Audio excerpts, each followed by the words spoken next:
Hi, I'm Jodi, and I want to talk to you today about your LSAT score and how you can use it to target law schools for applications. This video is actually applicable to two groups: people who already have their LSAT scores and people who are beginning to study for the LSAT. The process is going to be the same for both groups, and the first place it's going to take us is to the LSAC website.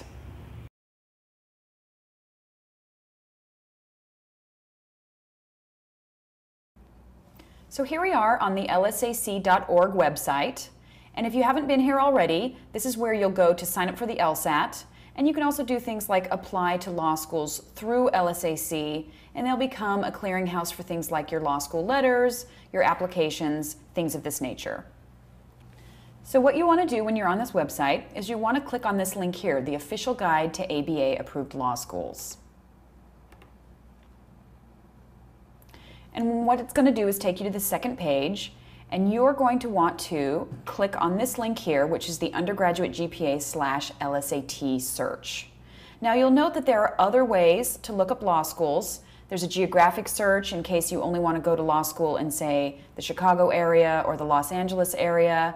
But we're going to focus on the undergraduate GPA and the LSAT search because this will allow you to type in your undergraduate GPA and your LSAT score and find out into which schools you have the best chance of admission. So we're going to click on the undergraduate GPA/LSAT link, and the first thing you're going to get is a disclaimer from LSAC saying, hey, there's other kinds of data that goes into law school admissions. And this is actually a good thing for you to keep in mind. These numbers are to a certain extent predictive, but they are not the only factor that law schools consider. Your personal statement, your extracurricular activities, your letters of recommendation, all of these things are additional factors that do go into admissions committee's decisions. So we're going to click past the disclaimer and go to the search page. And you'll notice that there are two boxes here, and these are where you should put in your undergraduate GPA. We'll just use 3.5 as an example. And you also want to put in your LSAT score. Okay, so there are two types of people who might be watching this video right now: those with LSAT scores and those without LSAT scores. If you do have an LSAT score, go ahead and stick it right in. And we'll use something from around the 80th percentile, which translates roughly to about a 164. For those of you who don't yet have an LSAT score, go ahead and try several different scores. You might plug in a 150, which is roughly the equivalent of a 50th percentile, a 164, roughly equivalent to an 80th percentile, or a 172, typically the 99th percentile. So what we're going to do next is go ahead and click on the search button, and this is going to load a new page.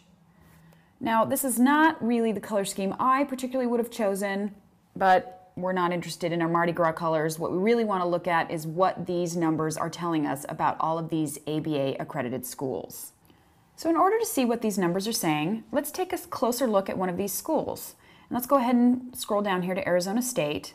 So the first thing we want to take a look at is this thick black band, which represents our LSAT score, which, if you recall, was a 164.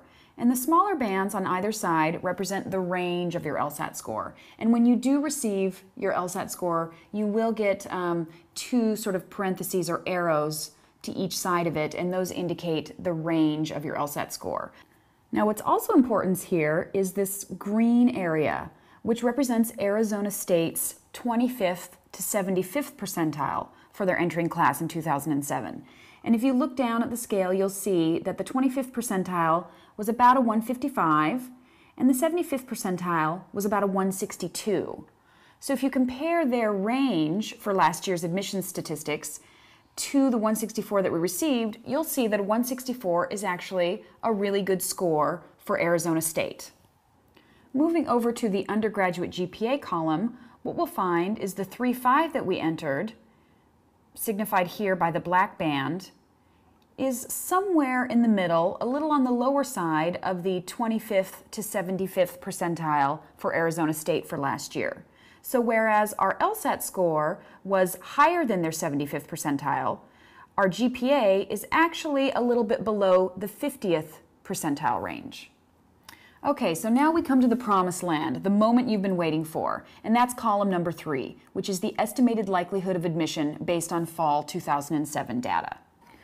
So you'll remember that we were doing really well on our LSAT score at Arizona State, and the GPA was a little below average, But if you put these two together, what you find is we have an 80 or 90% chance of admission into Arizona State given these admissions numbers. You now have official permission to feel good about yourself because Arizona State is a solid law school, ranked 55th according to U.S. News and World Report. However, we don't want to rest on our laurels too soon. A school where you have an 80 or 90% chance of admission should be considered a safety school. And while you'll definitely want to apply to some safety schools, you'll want to maximize your applications at schools that we call target schools. That is, schools where you have between a 30 and 75% chance of admission based on your academic index. So if we scroll down the list of schools, we come to a school like UC Hastings, located in San Francisco. You'll note that though our LSAT score of 164 is still in the very good percentile for Hastings, our GPA is lower. And this is going to have a combined effect of giving us about a 60 to 70% chance of admission at UC Hastings based on last year's statistics.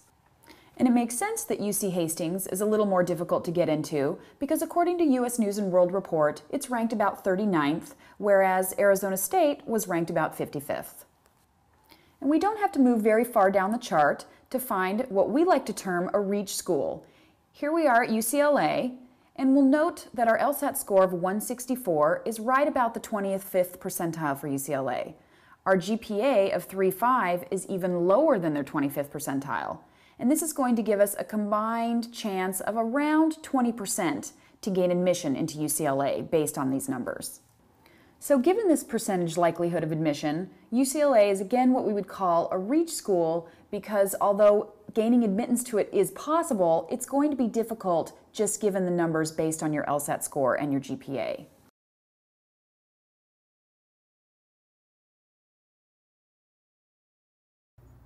So our advice is to divide schools into three distinct categories. Your safety schools, where you have an 80% or better chance of admission based on your academic index.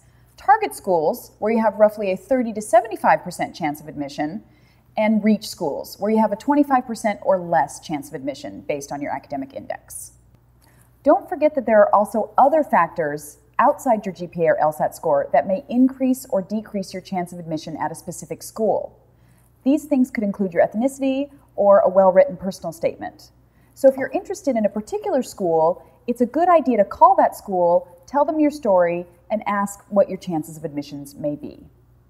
So while your LSAT score and GPA can be predictive, otherwise there wouldn't be a database like this, it nonetheless doesn't tell the story of the whole you.